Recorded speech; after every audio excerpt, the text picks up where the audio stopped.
While the man was protecting the president, he suddenly noticed the holster of a security guard behind him was open. Something felt off immediately. The guard claimed it was just carelessness, and the man let his guard down for a moment. But as he continued scanning the area around the president, he spotted another anomaly at the venue. He noticed many spectators waving flags. As a professional sniper, Nick knew these weren't just flags. They were also a method snipers used to test wind direction. He immediately alerted the colonel beside him to watch all high points within a 2-kilometer radius. Soon, all security personnel reached their designated positions. But then Nick suddenly realized the wind at the venue had nearly died down completely. Instantly, he sensed danger again. Wind matches set up. Take them now. Send in the ERT team. Take out the steam.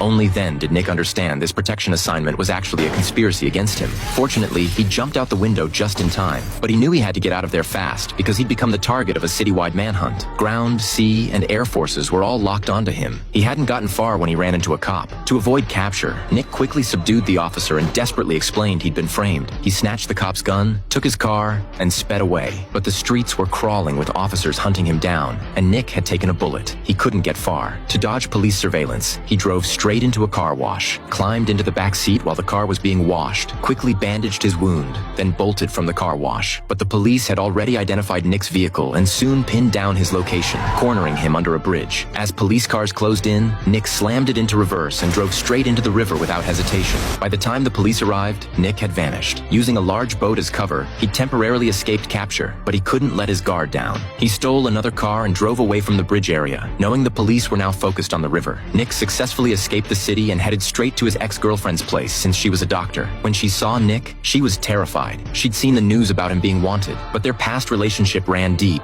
so she eventually opened the door and treated his gunshot wound. Through their conversation, Nick learned it wasn't the president who'd been hit, but the archbishop standing next to him. Realizing this was a frame-up conspiracy, Nick decided he had to find out who was behind it. But to find the mastermind, he'd need to start with that cop, Charlie. Meanwhile, Charlie was going through hell at the station. Having his gun stolen by Nick had made him the precinct's laughingstock. Remembering Nick kept insisting he was framed, Charlie began to suspect things weren't as simple as they seemed. He decided to investigate quietly. Sure enough, he quickly found clues. The killer's target probably wasn't the president, because the dead archbishop was positioned too far from him. Based on Nick's shooting history, Charlie believed Nick's bullet couldn't have missed by that much. He investigated the high points around the venue and discovered numerous drilled holes in the floor of a nearby building. He figured these holes were used to secure something. To test his theory, Charlie measured the distances between the holes. After searching online, he discovered something jaw-dropping. The killer was actually a remote-controlled device. He finally confirmed Nick had been framed, but just as he was investigating, a group of thugs grabbed him. They wanted to stage an accident and make Charlie's death look like suicide. At the critical moment, the thugs were suddenly ambushed.